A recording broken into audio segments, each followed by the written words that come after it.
Hello. Okay, ഞാൻ ഇന്നുള്ളത് ഇന്ത്യയിൽ തന്നെ ഏറ്റവും വലിയ മൊണാസ്ട്രികളൊന്നായ തവാങ് മൊണാസ്ട്രിയിലാണുള്ളത്. തവാങ്ങിലെ ഈ മൊണാസ്ട്രി ഇത് വളരെ മനോഹരമാണ്. കാരണം ഈ മഞ്ഞുമലകൾക്ക് ചുറ്റപ്പെട്ട് കിടക്കുന്ന ഈ ഒരു മലയുടെ തീരത്ത് ഈ ഒരു വാലിയിലാണ് ഈ ഒരു മൊണാസ്ട്രി ഉള്ളത്. ഇന്ന് ഞാനുള്ള ദിവസം ബുദ്ധമതസ്ഥക്കാരുടെ ന്യൂ ഇയർ ആണ് ഇന്നുള്ളത്, ഫെബ്രുവരിയിൽ. അപ്പോൾ ആ ഒരു ദിവസമാണ് ഇന്ന് ഞാൻ ഈ മൊണാസ്ട്രിയിൽ എത്തിയിട്ടുള്ളത്. അപ്പോൾ ഈ ഒരു മഠം ഇവിടെ സ്ഥാപിക്കുന്നത് 1681 5ാമത്തെ ദലൈലാമ അദ്ദേഹത്തിൻ്റെ ശിഷ്യനെ പറഞ്ഞയച്ചിട്ടാണ് ഈ ഒരു മഠം ഇവിടെ ആദ്യമായി സ്ഥാപിക്കുന്നത്.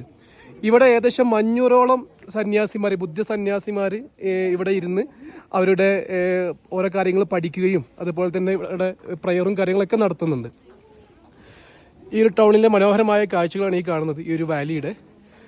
അപ്പോൾ ഇന്ന് ഈ ഒരു മൊണാസ്ട്രിയിൽ ബുദ്ധ മതക്കാരുടെ അവരുടെ ന്യൂ ഇയർ ആയതുകൊണ്ട് തന്നെ നമ്മൾ പലപ്പോഴും കേട്ടറിവുണ്ട്, റിംപോച്ചെ എന്ന് പറയുന്ന ഒരു സന്യാസി, അതായത് ബുദ്ധമതക്കാരുടെ അല്ലെങ്കിൽ അരുണാചലുകാരുടെ ഏറ്റവും വലിയ ഈ ഒരു പ്ലേസിൻ്റെ ഏറ്റവും വലിയ സന്യാസിയാണ് റിംപോച്ചെ, അവരുടെ ആത്മീയ ഗുരുവാണ്.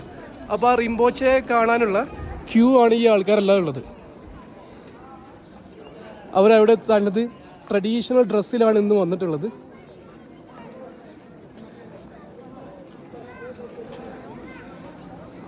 റിംപോച്ചയുടെ അനുഗ്രഹം കിട്ടാൻ വേണ്ടിയിട്ട് എല്ലാവരും ക്യൂ നിൽക്കുകയാണ്. ഇതാണ് ശരിക്കും മെയിൻ മൊണാസ്ട്രിയുടെ മെയിൻ പ്രയർ ഹാളും കാര്യങ്ങളൊക്കെ വരുന്നത്. ഇപ്പോൾ ഈ കാണുന്ന മുകളിലാണ് റിംപോച്ചെ അവർക്ക് എന്താ പറയുക ആശീർവാദവും കാര്യങ്ങളൊക്കെ നൽകാൻ വേണ്ടിയിട്ട് മുകളിൽ ഇരിക്കുന്നുണ്ട്. ഇതാണ് മെയിൻ പ്രയർ ഹാളാണ്. അപ്പോൾ ഏതായാലും വന്ന സ്ഥിതിക്ക് ഞാനും ഇവരുടെ കൂടെ ഈ ഒരു ക്യൂവിൽ കയറിയിട്ട് റിംപോച്ചെ കാണാനുള്ള പരിപാടിയിലാണ്.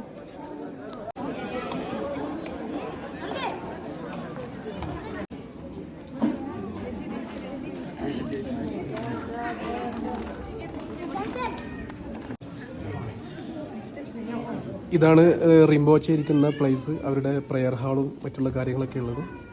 അപ്പോൾ റിംപോച്ചയുടെ അനുഗ്രഹം മേടിക്കാൻ വരുന്ന വിസിറ്റേഴ്സ്, അവരുടെ ആൾക്കാരൊക്കെയാണ് ഈ ഉള്ളത്. ഇതാണ് 6ാമത്തെ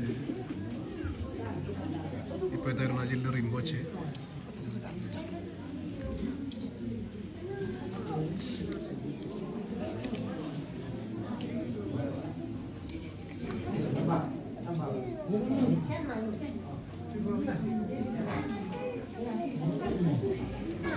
അങ്ങനെ റിംപോച്ചയുടെ ആ ഒരു പ്രയർ ഹാളിൽ നിന്ന് താഴോട്ട് ഇറങ്ങി വരികയാണ്. കാരണം അതിനുള്ളിൽ കൂടുതൽ വീഡിയോ എടുക്കുന്നത് ശരിയല്ലല്ലോ. അപ്പോൾ ഇനി അടുത്ത ആൾക്കാർ ക്യൂ നിൽക്കുകയാണ്. റിംപോച്ചയുടെ അനുഗ്രഹം മേടിക്കാൻ വേണ്ടി പോകാനുള്ള ആൾക്കാരെല്ലാം ക്യൂ നിൽക്കുകയാണ്, അവർ ട്രഡീഷണൽ ഡ്രസ്സിലൊക്കെ ആയിട്ട്.